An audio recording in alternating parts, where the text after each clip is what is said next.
Want to connect all your TikTok organic data to Claude and prompt it for insights? It takes 3 steps to get there. Number 1, connect your TikTok organic account by granting access here. Step number 2, install the Claude connector.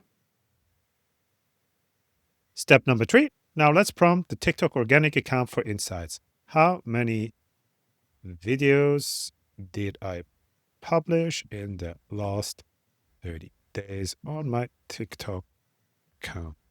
Use windsor.ai.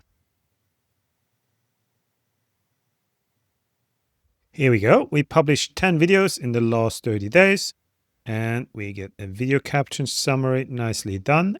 Now I could ask a follow-up question. Let's say, which video had the most likes, views?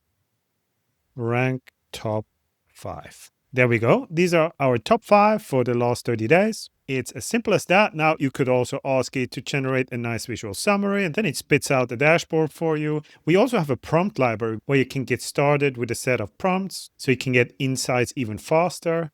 You can also connect more than 330 other data sources here. Let's say you have Instagram, you have Snapchat, you have other accounts. You can connect them all and then Claude takes over and blends all of them into one single report, for example. Thanks very much for watching and enjoy working with all your business data in Claude.